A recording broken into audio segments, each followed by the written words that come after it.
فأعوذ بالله من الشيطان الرجيم بسم الله الرحمن الرحيم إنما يتقبل الله من المتقين وقال النبي صلى الله عليه وسلم إنما الأعمال بالخواتيم أو كما قال عليه الصلاة والسلام. سامعین محترم اور معزز ساتھیوں، یہ رمضان المبارک کا آخری دن اور آخری جمعہ، چونکہ 30 روزے مکمل ہو رہے ہیں تو یقینی طور سے اگلا دن عید کا دن ہوگا.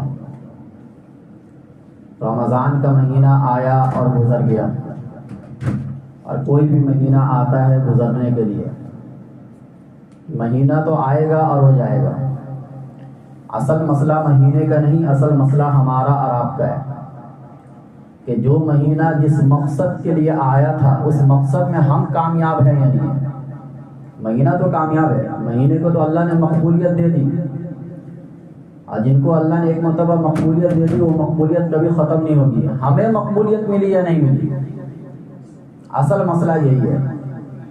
رمضان کا جو آخری دن ہوتا ہے، آخری لمحہ ہوتا ہے، وہ لمحہ محاسبے کا وقت ہوتا ہے، اپنا جائزہ لینے کا وقت ہوتا ہے. اس لیے بعض احادیث کے اندر اس رات کو جو عید کی رات ہوتی ہے اس کو لیلۃ الجائزہ بھی کہا جاتا ہے، انعام کی رات. تو ظاہر سی بات ہے انعام ہر ایک کو ملتا نہیں ہے. امتحان میں بہت سے بچے بیٹھتے ہیں، سارے بچے کو انعام نہیں ملتا ہے.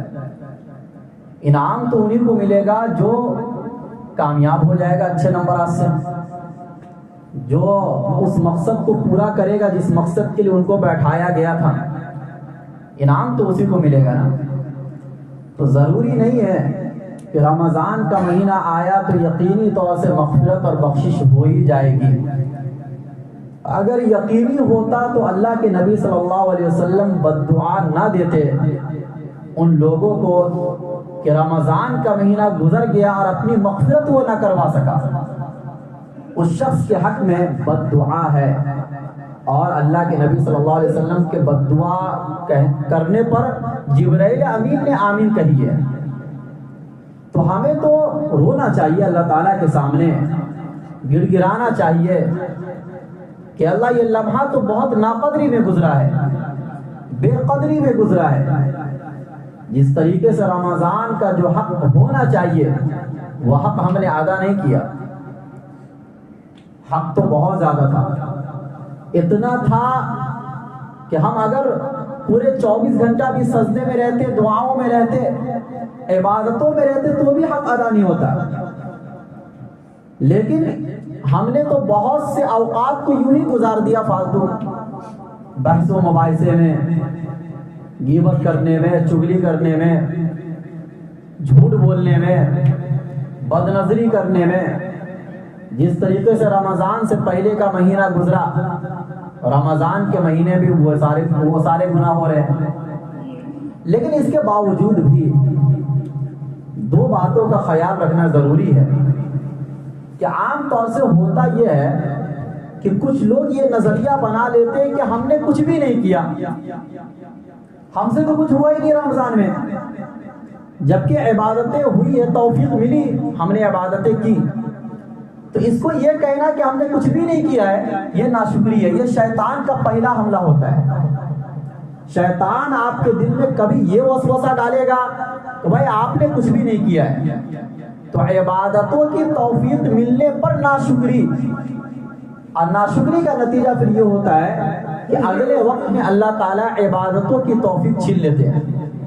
اس لیے یہ نظریہ قائم نہیں کرنا چاہیے کہ ہم نے کچھ بھی نہیں کیا. بھائی جو بھی کیا وہ اللہ کی توفیق سے کیا. اور دوسرا یہ وسوسہ شیطان ڈالتا ہے کہ تم نے بہت کچھ کر لیا، تم نے بہت کچھ کر لیا، تم جنت میں بھی داخل ہو گئے، اللہ کو بھی تم نے راضی کر لیا، اب زیادہ کچھ کرنے کی ضرورت نہیں ہے. یہ شیطان کا دوسرا حملہ، یہ تکبر کی علامت ہے، یہ اپنے آپ کو اچھا سمجھنے والی برائی ہے. کیونکہ دونوں سے اللہ نے منع کیا نا، ناشکری کرنے سے بھی اللہ نے منع کیا ہے اور عجب جس کو کہا جاتا ہے عربی میں، یعنی اپنے آپ کو اچھا سمجھنا عبادتوں کے اعتبار سے، اس سے بھی اللہ نے اور اللہ کے رسول نے منع کیا ہے۔ تو ہمیں دونوں سوچ کو بدلنا ہے کہ یہ بھی نہیں سوچنا ہے کہ ہم نے کچھ بھی نہیں کیا، اور یہ بھی نہیں سوچنا ہے کہ ہم نے بہت کچھ کر دیا۔ اب سوچنا کیا ہے اس کے بیچ میں کہ بھائی جو بھی ہوا اللہ کی توفیق سے ہوا، لیکن چونکہ مکمل نہیں ہوا جس طریقے سے حق ادا ہونا چاہیے، تو اس پر آپ کو استغفار کرنا ہے۔ یہ ہے بندگی۔ ہمارے نبی صلی اللہ علیہ وسلم اتنی بہترین عبادت کرنے کے باوجود آپ کی تو ہر عبادت یقیناً قابل قبول، یقیناً قابل قبول، کیونکہ اس میں اخلاص کی کمی نہیں، سنت طریقے کے مطابق اللہ کی رضا کے لیے سارے کام، تو اس میں تو یہ بحث ہی ختم ہو جاتی ہے کہ قبول ہے کہ نہیں ہے۔ اللہ کے نبی کی ساری عبادتیں قبول ہے، لیکن اس کے باوجود بھی اللہ کے نبی صلی اللہ علیہ وسلم عبادتوں کے بعد استغفار خود بھی فرماتے تھے اور اپنی امت کو بھی اس کی تعلیم دی۔ آپ اندازہ لگائیے، نماز جیسی اہم عبادت، اس سے بڑھ کر کوئی عبادت ہو سکتی ہے، لیکن آپ نماز میں سب سے آخر میں کیا دعا پڑھتے ہیں؟ اللہ کے نبی نے سکھائی نا وہ دعا، ہم اور آپ پڑھتے ہیں، اللہم انی ظلمت نفسی ظلما کثیرا، اے اللہ میں نے اپنی جان پر بہت زیادہ ظلم کیا۔ سوال پیدا ہوتا ہے بھائی نماز میں آپ نے کون سا ظلم کیا ہے؟ نماز تو روزے سے بھی بڑھ کر ہے، کیونکہ نماز میں غلط کام یقینی طور سے نہیں ہو سکتا ہے۔ نماز کے دوران آپ بد نظری نہیں کر سکتے ہیں، نماز کے دوران آپ غلط باتیں نہیں کر سکتے، جھوٹ نہیں بول سکتے ہیں۔ زیادہ سے زیادہ یہ ہو سکتا ہے نماز کے دوران کہ آپ میں اخلاص نہیں ہوگا، یہ ہو سکتا ہے، یا آپ کا دل کہیں اور ہے اور نماز آپ یہاں پڑھ رہے ہیں۔ اس سے زیادہ تو آپ ظلم کے لیول پر تو نہیں جائیں گے، لیکن اس کے باوجود بھی نماز کے آخر میں یہ دعا سکھائی گئی، اللہم انی، اے اللہ میں نے اپنے نفس پر بہت ظلم کیا، آپ مجھے معاف فرما دیجئے۔ اور جیسے آپ نے سلام پھیرا اس کے بعد بھی استغفار، استغفر اللہ الذی لا الہ الا هو الحی القیوم۔ تو نماز جیسی اہم عبادت کے بعد استغفار سکھائی جا رہی ہے۔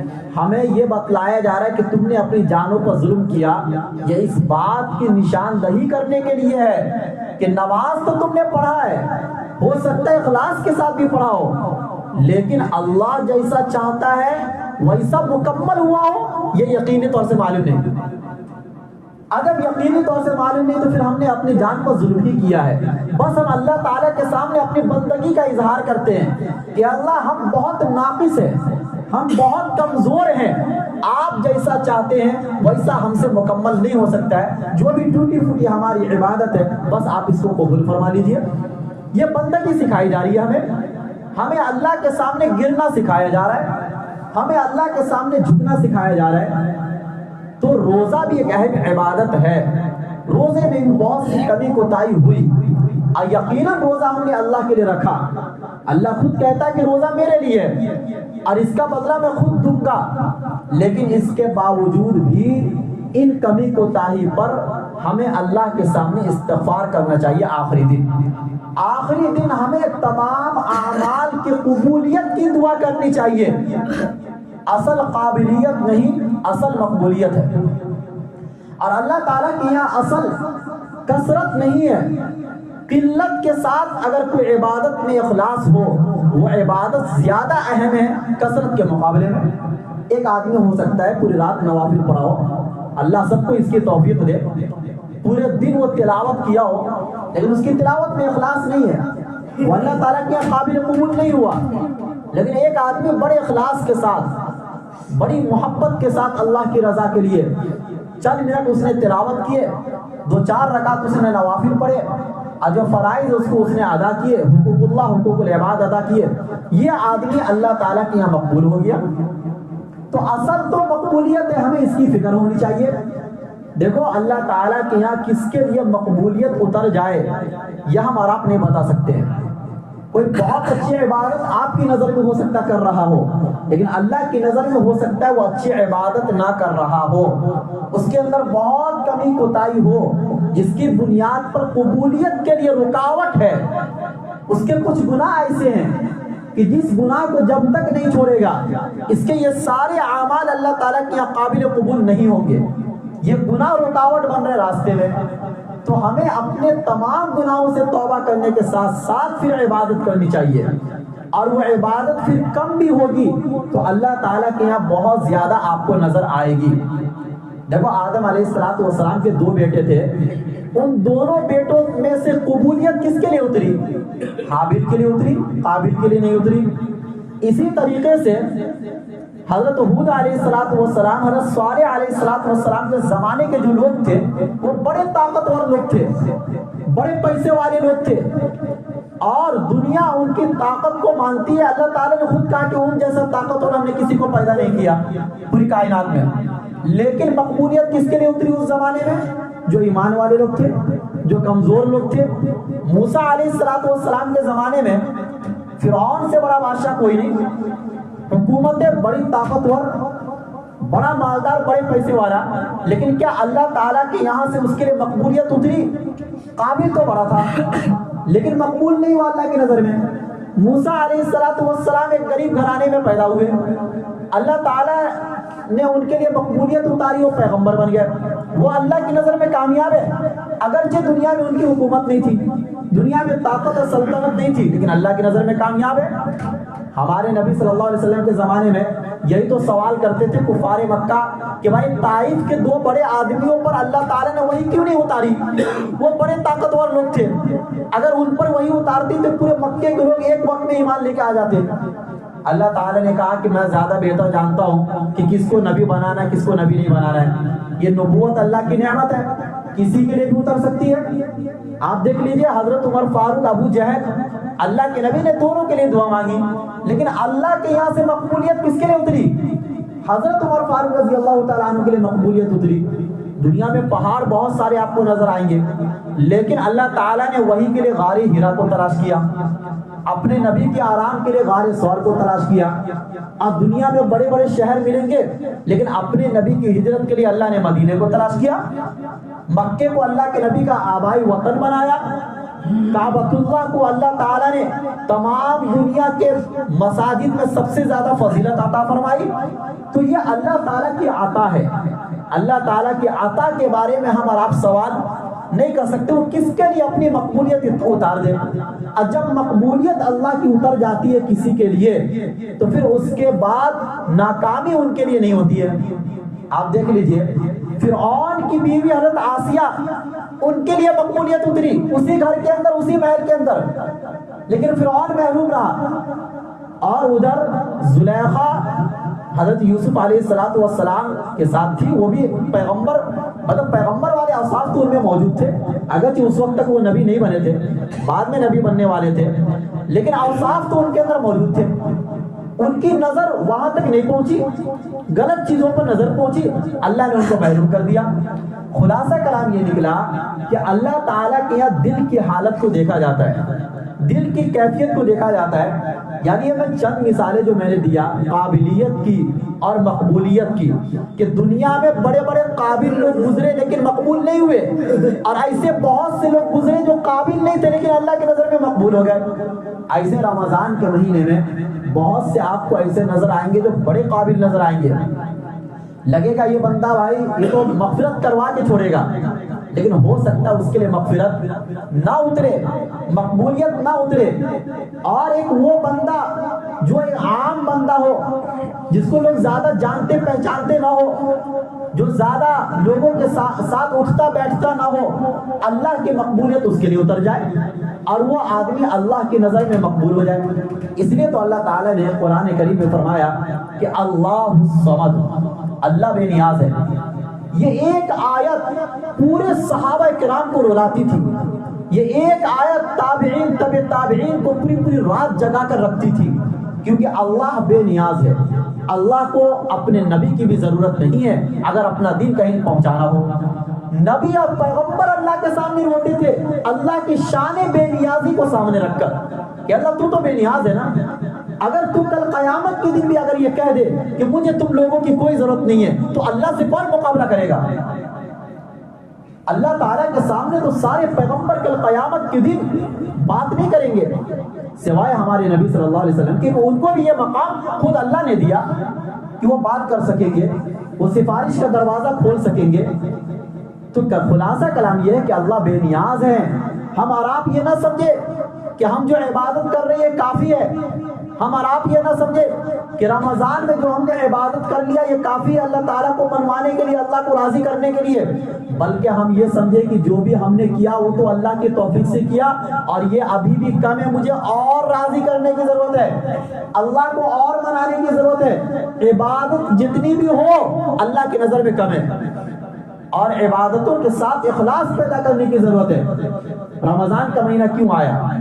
ہم نے روزہ رکھا, اللہ نے کہا لعلکم تتقون, کہ روزہ رکھنے کا مقصد تمہارے دلوں میں تقوی پیدا کرنا تھا. آپ اندازہ لگا لیجئے کہ بھائی آپ کے اندر کتنا تقوی پیدا ہوا ہے. آپ اس بات کا اندازہ لگائیے کہ رمضان سے پہلے جو تقوی ہمارے دلوں میں تھا, آج رمضان کا آخری دن ہے, آج ہمارے دلوں کی کیفیت کیا ہے؟ کیا شعبان کی آخری تاریخ کو جو کیفیت تھی رمضان کی آخری تاریخ کو بھی وہی کیفیت ہے؟ یا ہم نے بوجھ سمجھ کر رمضان میں عبادتیں کی کہ کسی طریقے سے یہ ذمہ داری ہٹ جائے, ایک مہینہ ختم ہو جائے, اس کے بعد تو بس وہی زندگی ہمیں گزارنا ہے. تو ظاہر سی بات ہے اس نیت سے عبادت کرنے پر تقویٰ تو آپ کو نہیں ملے گا. آپ جس طریقے سے پہلے جھوٹ بولتے تھے, پہلے غیبت کرتے تھے, اور جو کیفیت پہلے تھی لوگوں کی دشمنی آپ کے دلوں میں, رمضان کی آخری تاریخ میں بھی وہی ہے. تو پھر دل کی کیفیت بدلی کہاں؟ رمضان تو آیا تھا دلوں میں انقلاب برپا کرنے کے لیے. رمضان کا مقصد آپ سمجھیے. تقویٰ کو تھوڑا میں آسان الفاظ میں سمجھا رہا ہوں کہ رمضان آتا ہے, روزہ رکھتے ہیں دلوں میں انقلاب برپا کرنے کے لیے. جو محبت میں کمی تھی اللہ تعالیٰ سے, اس محبت میں اضافہ کرنے کے لیے. جو رشتہ آپ کا کمزور پڑ رہا تھا 11 مہینے, یہ 1 مہینے میں اللہ سے آپ کے رشتے کو مضبوط کرنے کے لیے. جبھی تو اللہ تعالیٰ نے ساری عادتوں کو ختم کر دیا. ہمارے کھانے پینے کا جو ٹائم ٹیبل تھا اللہ نے اس کو بدل دیا, ہمارے سونے کے ٹائم ٹیبل کو اللہ نے بدل دیا. اللہ تعالیٰ نے ہم سے محنت کروایا یہ کرنے کے لیے کہ تاکہ بندے کا نفس کچل جائے. بندے کے نفس میں جو دنیا کی محبت, مال و دولت کی محبت, عورتوں کی محبت, یہ ساری محبت ایک طرف یہ بندہ رکھ دے اور میری محبت کی خاطر یہ جھک جائے, ساری چیزوں کو قربان کرنے کے لیے تیار ہو جائے. کیا اس طریقے سے ہم نے عبادتیں کی رمضان کے اندر؟ ہمیں اور آپ کو اس کا محاسبہ کرنا چاہیے. ابن ماجہ کی ایک حدیث کے اندر یہ آتا ہے کہ اللہ کے نبی صلی اللہ علیہ وسلم نے فرمایا کہ عیدین کی راتوں میں جو بندہ عبادت کرے گا اللہ کی رضا کے لیے اپنا محاسبہ کرتے ہوئے ثواب کی نیت سے, تو اس کا دل مردہ نہیں ہوگا اس دن جس دن سارے دل مردہ ہو جائیں گے, یعنی قیامت کے دن. کہ قیامت کے دن گناہوں کی کثرت کی وجہ سے کچھ لوگوں کے دل مردہ ہوں گے, لیکن بعض بندے ایسے بھی ہوں گے قیامت کے دن جس کے دل زندہ ہوں گے, انہیں کوئی پریشانی نہیں ہوگی, وہ اس دن بھی خوش ہوں گے اور وہ اللہ کے عرش کے سائے میں ہوں گے. یہ دل کے زندہ ہونے کی علامت ہوگی. تو عیدین کی راتوں میں, لیلۃ الجائزہ میں, انعام کی راتوں میں ہمیں اور آپ کو اسی طریقے سے اپنے دل کی کیفیت کو بنانا ہے کہ جس طریقے سے رزلٹ کے آنے سے پہلے بچوں کے دلوں کی کیفیت ہوتی ہے. یعنی آج کیا ہوگا, اگر خراب نمبر آ گیا تو ہمارے ابو امی کیا کہیں گے, کیا کیفیت ہوتی ہے بچوں کی, کتنا بچہ ڈر رہا ہوتا ہے. کتنا بھی اچھا پیپر لکھ کر آ جائے, سارے سوالات وہ حل کر دے اور اس کے اپنے اعتبار سے اس کو 100 میں سے 100 ملنا چاہیے, لیکن اس کے باوجود بھی, پورے سال محنت کرنے کے باوجود بھی آخری دن بچہ ڈرتا ہے کہ کہیں نمبر کم نہ آ جائے. کیونکہ ایک قسمت کا کھیل ہوتا ہے. بعض مرتبہ ایسا بھی ہوتا ہے کہ بڑے قابل بچے سوالات کو نہ سمجھنے کی وجہ سے غلط جواب دے دیتے, حالانکہ وہ غلط جواب دینا نہیں چاہتا, لیکن ہو جاتا ہے کبھی کبھار, امتحانات کے طرح سے ہوتے ہیں. تو ایسا بھی ہو سکتا ہے کہ رمضان کے مہینے میں ہم نے جس عبادت کو جس طریقے سے انجام دیا, ہو سکتا ہے اللہ نہ چاہتا اس طریقے سے, کچھ غلط ہو گیا اس کے اندر, کچھ کمی کوتاہی ہو گئی، اس لیے ہمیں اور آپ کو ڈرنا چاہیے اور اللہ تعالیٰ سے یہ دعا مانگنی چاہیے کہ اللہ یہ انعام کی رات میں مجھے محروم لوگوں میں سے شامل نہ فرما۔ فرمایا نا شب قدر کے بارے میں کہ اس سے وہی آدمی محروم ہوگا جو مکمل محروم ہو، ورنہ شب قدر یہ رات تو آتی اس لیے ہے کہ اللہ تعالیٰ اپنے تمام بندوں کی مغفرت کروا دے، اپنے تمام بندوں کو معاف فرما دے، لیکن اس کے باوجود بھی کچھ بندے ایسے بھی ہوتے ہیں جو محروم رہ جاتے ہیں۔ تو ایسے محروم اب بدقسمت لوگوں کی فہرست میں اللہ ہمارا اور آپ کا شمار نہ فرمائے، کیونکہ اصل یہی ہے رمضان میں کہ رمضان میں ہم مقبول لوگوں کی فہرست میں شامل ہو جائیں، اور ایسی جتنی بھی رمضانیں آئیں وہ ساری رمضانیں ہماری ایسی ہو، کیونکہ صرف ایک رمضان ہمارے لیے کافی نہیں ہے، ہر رمضان میں الگ الگ عبادتیں ہم کرتے انجام دیتے ہیں، یہ اس لیے کہ تاکہ ہماری عبادتیں اللہ تعالیٰ کے یہاں قبول ہو جائے۔ تو ہمیں آخری دنوں میں قبولیت کی فکر کرنی چاہیے، مقبولیت کی فکر کرنی چاہیے۔ جو بھی عبادتیں ہم سے ہوئی ہے ٹوٹی پھوٹی، ان عبادتوں کے تعلق سے فکر مند ہونا چاہیے، بے فکری والی زندگی ہمیں نہیں گزارنی ہے۔ ہوتا یہ عام طور سے کہ جو آخری دن ہوتا ہے، جو آخری رات ہوتی ہے، وہ اور بے فکری والی رات ہوتی ہے، وہ اگلے دن کی تیاری کہ صبح اٹھ کر کیا بنانا ہے، کون سے کپڑے پہننے، خصوصاً عورتوں کے تعلق سے کہ وہ اور زیادہ بے فکر ہوتی ہے۔ یہ طریقہ صحابہ کا نہیں تھا، یہ طریقہ ہمارے نبی کا نہیں تھا۔ یہ رات تو اور رونے والی رات تھی، یہ رات تو اور عبادت والی رات تھی، لیکن اس رات کو ہم نے عید کی تیاری میں لگا دیا۔ ٹھیک ہے، عید کی تیاری بھی ہونی چاہیے، لیکن عید کی تیاری میں اتنا پوری رات گزار دینا، مہندیوں میں گزار دینا، کپڑوں میں گزار دینا، میک اپ میں گزار دینا، شاپنگ میں گزار دینا، اور مردوں کا بھی اسی طریقے سے جاگ کر ہی گزر جاتا ہے، تو ایسی خوشی اللہ نہیں چاہتا ہے۔ عبادتوں سے جو خوشی ملتی ہے اس خوشی کا نام روحانی خوشی ہے۔ عید کے دن جو خوشی ملتی ہے اس خوشی کو روحانی خوشی کا نام دیا جاتا ہے۔ جسمانی خوشی تو یہ دوسرے نمبر کی چیز ہے، جسمانی خوشی جو ہے، جو ہم اچھا کپڑا پہنتے ہیں، اچھے لباس پہنتے ہیں، یہ دوسرے نمبر کی چیز ہے۔ پہلی خوشی اللہ کی رضا ہے، وَرِضْوَانٌ مِّنَ اللَّهِ اکبر، اور اللہ کی رضا کی خوشی کا تعلق دل سے ہے، دل کی کیفیت سے ہے۔ آپ کا دل مطمئن ہو رہا ہے کہ نہیں ہو رہا ہے جو کام آپ کر رہے ہیں؟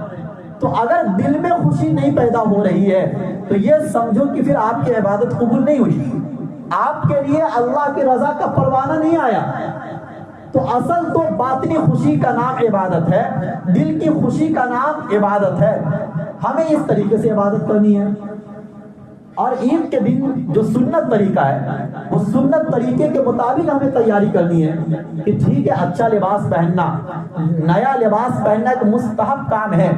اسلام چونکہ کوئی خشک مذہب نہیں ہے، سوکھا مذہب نہیں ہے کہ آپ کو ان تمام چیزوں سے روک دے کہ آپ کو اس دن بھی کوئی کپڑا وپڑا نہیں پہننا ہے، ایک دم لنگی میں اور بنیان میں رہنا ہے، ایسا کچھ سکھایا نہیں ہے۔ اسلام نے ہمیں یہ سکھایا کہ اچھا لباس تم پہن سکتی ہو، اچھے بن کر تم آؤ۔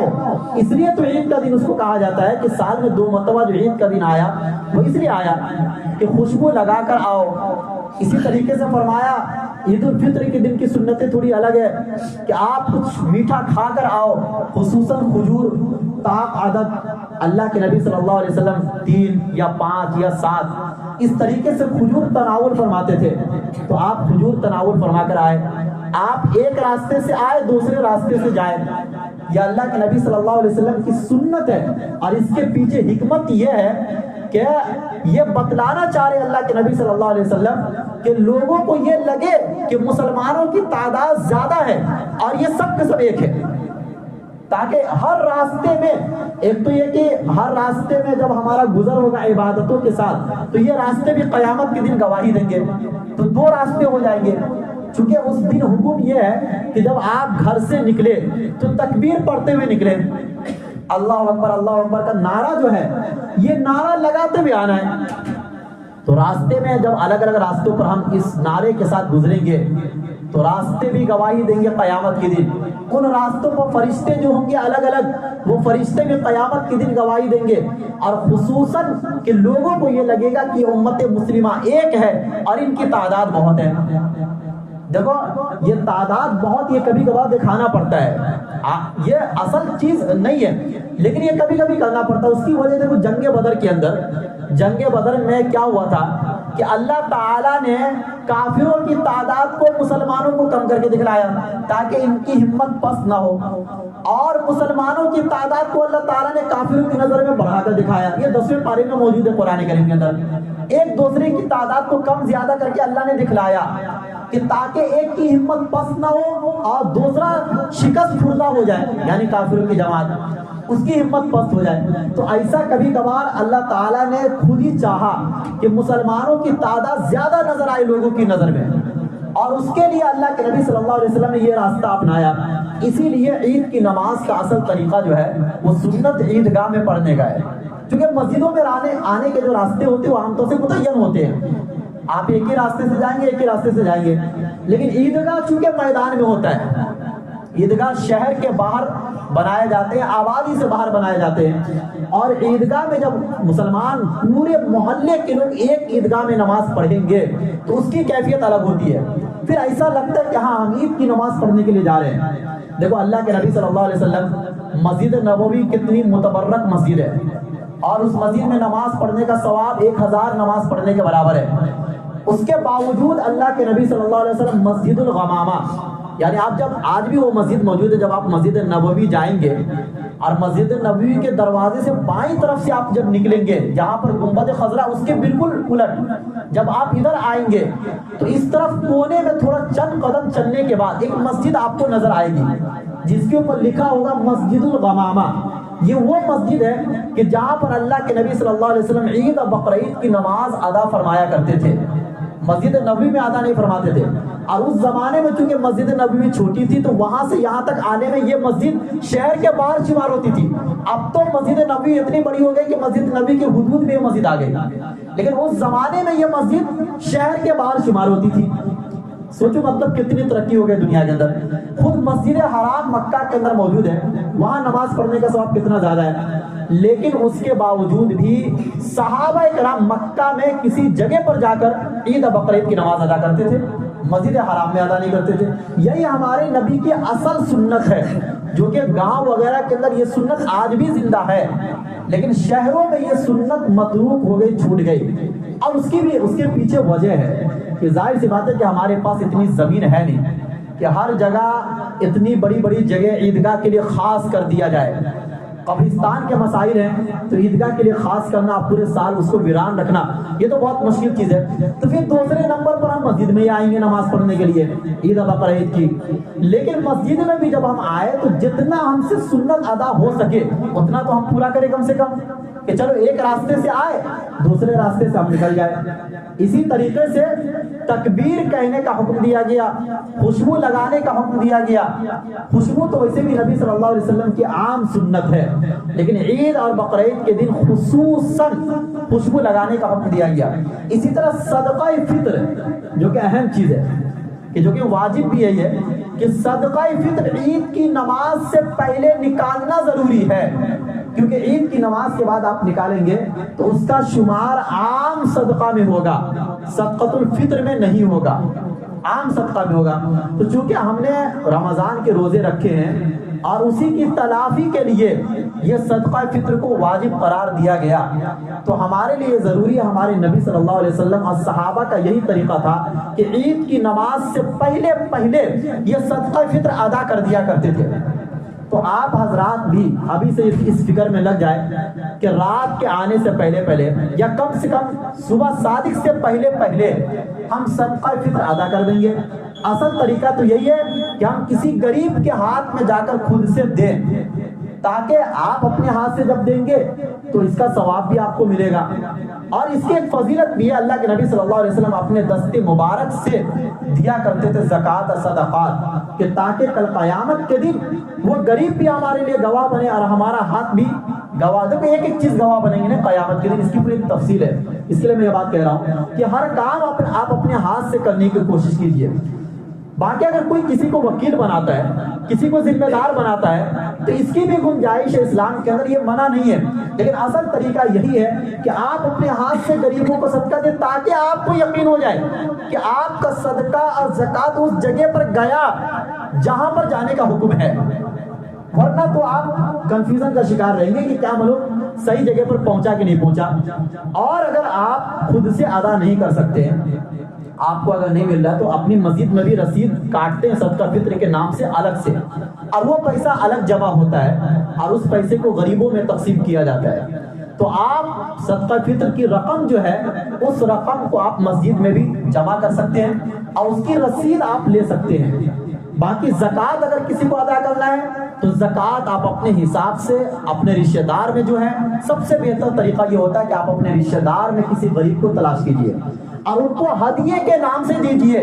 یہ مت کہیے کہ یہ کیا ہے، زکوٰۃ ہے، آپ اس کو عیدی کے نام سے دیجئے، آپ کی زکوٰۃ ادا ہو جائے گی۔ دل میں نیت ہے زکوٰۃ کی، زبان پر کیا ہے، عیدی ہے، تو عید کے ٹائم پر عیدی کے نام سے دیں گے نا تو رشتہ داروں کو لینے میں کراہت نہیں ہوگی۔ عام طور سے لوگوں کو یہ لگتا ہے کہ بھائی یہ زکوٰۃ کا پیسہ دے رہا ہے، کیونکہ اس مہینے میں زیادہ تر زکاتی کا پیسہ ادا ہوتا ہے، تو اسی لیے عید کے نام پر، عیدی کے نام پر جو ہے آپ اپنے جو رشتہ دار ہیں ان میں پہلے تلاش کیجیے، پھر رشتہ دار میں اگر سب مالدار ہیں تو آپ اپنے محلے معاشرے کے غریبوں کو تلاش کیجیے، اور اگر وہاں بھی سب مالدار ہیں تو پھر دور کے شہروں میں بھی آپ دے سکتے ہیں، اور خصوصاً ان لوگوں کو کہ جو علم دین حاصل کرتے ہیں، جن کے بارے میں معلوم ہے کہ ان کو حافظ بننا ہے، ان کو عالم بننا ہے، لیکن کسی غربت کی وجہ سے یہ پڑھائی نہیں کر سکتے ہیں، ایسے لوگوں پر خرچ کرنا زیادہ ثواب کی چیز ہے، کیونکہ ایک تو خرچ کرنے کا ثواب ملے گا، دوسرے علم دین کی مدد کرنے کا ثواب ملے گا، اور یہ بھی ایک مطلب وہ جو صدقات کے اور زکوٰۃ کے جو 8 مصارف ہیں ان میں سے علم دین پر خرچ کرنا، اللہ کے راستے میں خرچ کرنا، وہ لفظ آتا ہے وفی سبیل اللہ، اللہ کے راستے میں۔ تو جو غریب طالب علم ہیں، دیکھیں بالغ ہونے کے بعد کسی غریب طالب علم کو پیسہ زکوٰۃ کا دینا جائز ہے، اگرچہ اس کے ماں باپ مالدار ہو۔ یہ مسئلہ میں اس سے پہلے بھی بتایا کہ عام طور سے لوگ کنفیوز ہو جاتے ہیں کہ اگر بالغ بچے کو ہم دے رہے ہیں پیسہ اس کی پڑھائی لکھائی کے لیے، خصوصاً علم دین کے لیے، اور اس کے ماں باپ مالدار ہے، تو یہ دینا جائز ہے کہ نہیں ہے؟ تو یہ دینا جائز ہے، چونکہ باپ کے مالدار ہونے سے اسلام میں بیٹا مالدار شمار نہیں ہوتا ہے، اور بیٹے کے مالدار ہونے سے اسلام میں باپ مالدار شمار نہیں ہوتا ہے۔ کسی کا بیٹا اگر بہت مالدار ہو، کروڑوں کماتا ہو، اور وہ حق ادا کرتا اپنے ماں باپ کا، لیکن ماں باپ صاحب نصاب نہیں ہے، ماں باپ غریب ہے، تو آپ اس ماں باپ کو بھی غریب زکوٰۃ دے سکتے جس کا بیٹا مالدار ہے۔ کسی کا شوہر مالدار ہے، بیوی کے پاس اتنا پیسہ نہیں ہے، تو بیوی کو زکوٰۃ دے سکتے ہیں۔ آپ اسی طریقے سے بیوی اگر مالدار ہے لیکن شوہر غریب ہے، بعض مرتبہ ایسا بھی ہوتا ہے وہ صاحب نصاب نہیں ہے، تو بیوی کے مالدار ہو جانے سے شوہر کو مالدار اسلام میں شمار نہیں کیا جاتا ہے۔ اسلام میں ہر ایک کا الگ الگ نصاب دیکھا جاتا ہے زکوٰۃ کے معاملے میں، اسی طرح ادائیگی کے معاملے میں بھی یہی ہے کہ بیوی اپنی ذمہ دار ہے، شوہر اپنا ذمہ دار ہے، سب اپنا اپنا ادا کریں۔ تو اسی لیے ہم علم دین کے راستے میں، اسی طرح وہ عالم، وہ علماء کہ جو غربت کا شکار ہیں اور جو چاہتے ہیں کہ ہم دین کی خدمت کریں لیکن معاشی تنگی کی وجہ سے وہ دین کی خدمت نہیں کر سکتے ہیں، اور آپ کو معلوم ہے کہ پھر اس کی وجہ سے علم دین ضائع ہو جائے گا، ایسے علماء کی مدد کرنے میں ڈبل ثواب ہے، ایک تو خرچ کرنے کا ثواب اور دوسرے علم دین کی مدد کرنے کا ثواب۔ تو اسی لیے مسائل کو پہلے سیکھے سمجھے۔ بہت سے لوگ بہت زیادہ شک و شبہ کے شکار ہوتے ہیں زکوٰۃ کے مسائل میں، صدقہ پھر عجیب عجیب مسائل لوگ پوچھتے ہیں، اور عید کے دن کے مسائل کے تعلق سے اب چونکہ جمعہ کے دن اتنا ٹائم ہوتا نہیں ہے کہ سارے مسائل کو تفصیل سے سمجھایا جائے، جمعہ کا جو دن ہوتا ہے وہ تو ترغیبی بات کرنے کے لیے ہوتا ہے، لوگوں کو ڈرانے کے لیے یا لوگوں کو ابھارنے کے لیے، دو میں سے کوئی ایک کام کے لیے جمعہ کا بیان ہوتا ہے۔ مسائل چونکہ ممبروں پر بیان ہوتے نہیں ہیں، چونکہ مسائل میں بہت تفصیل ہوتی ہے اور ہر ایک کے الگ الگ حالات ہوتے ہیں، ہر انسان کے الگ الگ حالات ہوتے ہیں. تو مسائل میں سب سے بہتر طریقہ یہی ہے کہ ہر آدمی اپنا اپنا رابطہ کرے کسی عالم سے یا جس پر آپ کو اعتماد ہے ان سے آپ رابطہ کریں, اپنے حالات کو بتائیں, اور اس کے بعد پھر آپ زکوٰۃ اور صدقات نکالیں جو کہ بہت ضروری ہے. آپ نہیں نکالیں گے تو آپ کا یہ سارا کیا کرایا سب بیکار ہو جائے گا, کیونکہ زکوٰۃ نہ نکالنے پر بہت سخت وعید ہے. یہ دنیا کے جتنے بھی حالات آج کے زمانے میں آئے نا, ان تمام کا تعلق زکوٰۃ نہ نکالنے سے ہے. چونکہ حدیثوں میں آتا کہ قحط سالی آتی ہے, غربت آتی ہے زکوٰۃ نہ نکالنے پر. زکوٰۃ نہ نکالنے پر ایسی بیماریاں آتی ہے کہ جن بیماریوں کا آپ نے نام نہ سنا ہو. اس کے علاوہ بھی بہت سی تفصیلات ہیں. تو اللہ تعالی ہم سب کو کہنے سننے سے زیادہ عمل کرنے کی توفیق نصیب فرمائے, اور رمضان کے آخری دنوں کو اور آخری جمعے کو اچھے سے اچھے گزارنے کی توفیق نصیب فرمائے. اور ایک بات اور میں سمجھا دوں کہ چونکہ آخری جو جمعہ ہوتا ہے تو عام طور سے لوگوں کے ذہن میں الوداع جمعہ کے نام سے یہ جمعہ جانا جاتا ہے. دیکھیں یہ جمعہ صرف 2-3 ملکوں میں اس نام سے جانا جاتا ہے. باقی دنیا کے کسی بھی ملک میں آپ چلے جائیے, عرب ممالک میں اور بھی اس کے علاوہ جو ممالک ہے, وہاں اس طریقے کی باتیں آپ کو سننے کو نہیں ملے گی, کیونکہ اس کا تعلق اسلام سے نہیں ہے. کہ الوداعی جمعہ, ہاں اس لحاظ سے کہ بھائی یہ جمعہ کا دن ہے اور رمضان کا آخری جمعہ ہے, تو جمعہ کے دن کی ویسی بھی فضیلت ہے. آپ اس اعتبار سے عبادتوں میں اضافہ تو کر سکتے ہیں, یہ تو مطلب مطلوب ہے. لیکن یہ سوچنا کہ الوداعی جمعہ خود کوئی چیز ہے کہ جس کی الگ سے کوئی فضیلت اللہ کے نبی نے بتلائی ہو کہ بھائی یہ آخری جمعہ آئے تو اس کی یہ والی فضیلت ہے, ایسی کوئی بھی چیز احادیث کے اندر نہیں آئی ہے. ایسی طریقے سے بعض جگہوں پر جو خطبہ دیا جاتا ہے اور ان خطبوں میں الوداع کا جو لفظ آتا ہے, یہ لفظ بھی بعد میں لوگوں کے بنائے ہوئے ہیں. اللہ کے نبی سے, سلف صالحین سے, محدثین سے, مفسرین سے, اور اس کے بعد سے بڑے بڑے معتبر علماء کی زبان سے یہ الفاظ سنے نہیں جاتے ہیں. تو دیکھو رمضان کو آپ کیا رخصت کریں گے, آپ رمضان سے رخصت ہو رہے ہیں, فکر آپ کو ہونی چاہیے. رمضان مہمان نہیں ہے, مہمان آپ ہیں. رمضان تو اگلے سال بھی آئے گا نا, لیکن آپ اگلے سال ہوں گے نہیں ہوں گے, فکر آپ کو ہونی چاہیے. تو رمضان آپ کو الوداع بولے گا, آپ رمضان کو الوداع مت بولو, کیونکہ مہمان آپ ہو, مہمان رمضان نہیں ہے. سال کے 12 مہینے وہ تو ہونا ہے, لیکن آپ 12 مہینے میں ہو یا نہیں ہو یہ اللہ کو معلوم ہے. اگلا سال ملے گا نہیں ملے گا یہ اللہ کو معلوم ہے. لیکن قیامت تک انشاءاللہ رمضان آئے گا, عبادت کرنے والے لوگ زندہ رہیں گے. اس لیے اس غلط فہمی کو اپنے ذہن سے نکالیے کہ کوئی الوداعی جمعہ کے نام سے کوئی فضیلت کی کوئی چیز ہو, کہ اس طریقے سے کوئی حدیث میں نہیں ملتا ہے. اللہ تعالیٰ ہم سب کو کہنے سننے سے زیادہ عمل کرنے کی توفیق نصیب فرمائے. وآخر دعوانا جناب بولے 8 بجے 8:30